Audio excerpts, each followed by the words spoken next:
Hi everyone, welcome back to my channel and to a brand new video. So I've seen this particular challenge pop up a few times on my YouTube homepage and I had to give it a try. I believe it was ADCArtAttack who started this challenge where you basically buy a children's colouring book and as an artist, you colour in these illustrations in your own artistic style. I've seen a few people do this challenge, including RaeDizzle and Chloe Rose Art, and after seeing their videos and how well they did, I was like, right, okay, I have to try this. So I went onto Amazon and I got two colouring books. One is like a Halloween theme, which I absolutely love Halloween, and I knew that there'd be like lots of cats in there. And then I also got this particular book which is full of animal illustrations, like the really simple illustrations, and with me being more of an animal and pet portrait artist, I thought I'd give this one a try first. So I picked out this illustration of this parrot, one because I've never painted a bird before, but also I saw this and I instantly imagined a golden macaw bird, and I thought those colours would be really fitting for this illustration. So most of the videos I've seen of artists doing this challenge, they've either used markers or colour pencils or both, but I decided to use oil paints because I really love the effect that they give when you layer colours, and I find that you can really build up depth and shadow like really easily with oil paint. So because I use oil paints, I had to transfer the illustration to a primed paper that is more suited for oil paint. I wouldn't be able to paint directly on this paper, like it just wouldn't work with oil paints. And then once I transferred it onto this primed paper, I applied a layer of clear gesso just to seal in the pencil line work so that I didn't mix in with the oil paint and make it muddy. That's a really cool tip. If you're going to transfer a drawing or if you're going to draw directly onto a canvas,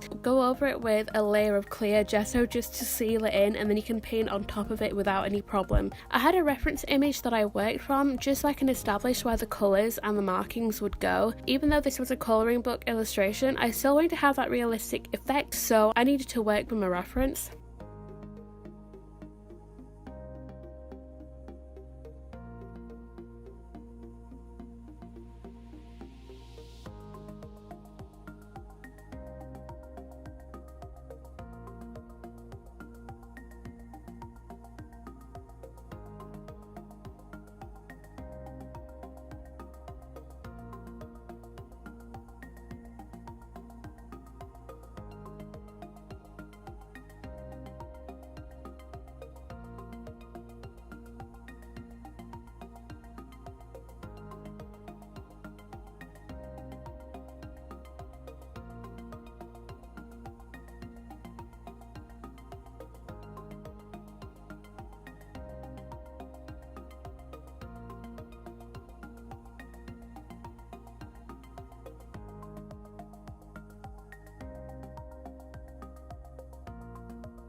I tackle this painting like I would with my other animal portraits. I mixed a lot of colours using a limited palette, and then I blocked in all of the colours. I wasn't too fussed about getting the placement of the colours completely accurate, as I tend to use the second layer to refine those bits and add in details, and if there's little bits that need a certain colour, that's when I do it.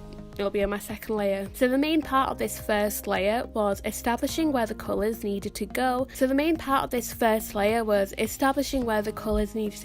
values and all that jazz. It's usually quite a messy and time consuming process, but when you paint directly to canvas without an underpainting, you do need to make sure it's mostly accurate, especially, with the colours. You can obviously go over it afterwards, but it just saves you a lot of time just making sure it's mostly accurate. I did try my absolute best to stick to the original illustration, but there was a little section under the beak that I thought looked a little bit funny, so I got rid of that. And then on the tail feathers, I added a line of where the longest feathers would go, and I guess that's the beauty of painting in general, just because you can change up parts to make it a bit more fitting. But for the rest of it, I did colour within the lines and I stuck to the original illustration.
After this base layer, or the first layer, was done and all the colours were in their place, I left it overnight to somewhat dry before working on the next and final layer. It mostly dried overnight, and we're also going through a bit of a heat wave here in the UK, and my room is like the hottest room in the house, so I think that's a big factor as to why it dried so quickly. So moving on to the second and final layer, I usually do all the refining and adding textures and details and all that stuff right here, and I usually go from dark to light.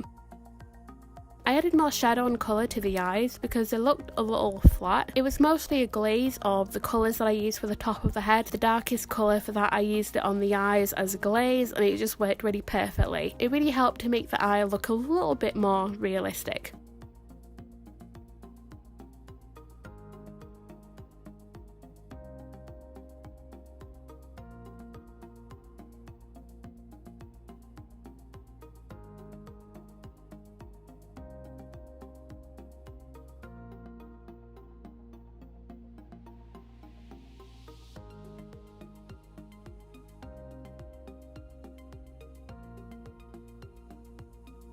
I had to glaze over a little bit of the chest feathers with a warm reddish colour as it looked a little bit too yellow, and I wanted some of that goldish orange colour to really show. I'd gone and defined more of the face and added in a darker grey colour for shadow before going in with a lighter grey, and then I made my way up in tonal values so I can build up a gradient. Again, it's just going from dark to light. That's how you really build up like texture and depth. You get a nice sort of realistic look.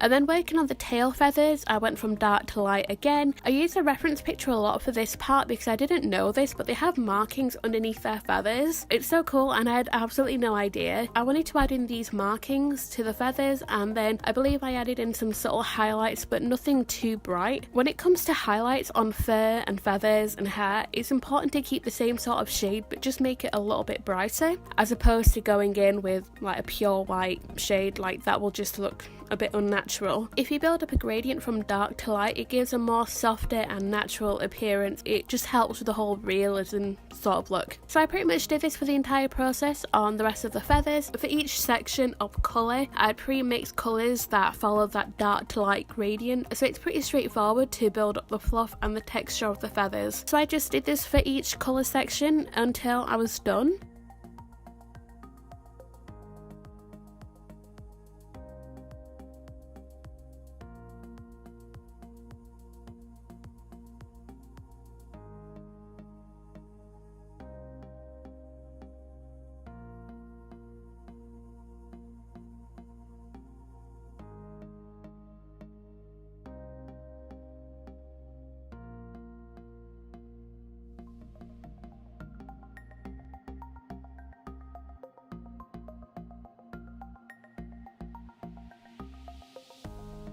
So this is my attempt at colouring in a children's book illustration. I wasn't too sure of the finished painting because I thought it looked a little bit cursed. The realism effect of the feathers coupled with the huge eye, it did give me a bit of a curse vibe, but surprisingly a lot of people on my social media, they thought this painting was cute, which is a good response, I guess. I shared it to my Twitter, Instagram, Facebook and TikTok, and so far the response has been really great. And I've actually sold this painting as well, which is amazing as I didn't expect that to happen. But also, if you do like this painting and you do want a print, I have prints available in my shop. I'll leave the link in the description if you want to have a look. I hope you all like this painting and this video. If you try this challenge yourself, let me know how you got on in the comments, and also do check out ADCArtAttack's channel as well. His videos are amazing and his content is like really engaging and great and very well produced. Feel free to like this video and subscribe for more art videos, challenges and time lapses, that sort of stuff. Thank you for watching, and I'll catch you all in my next video.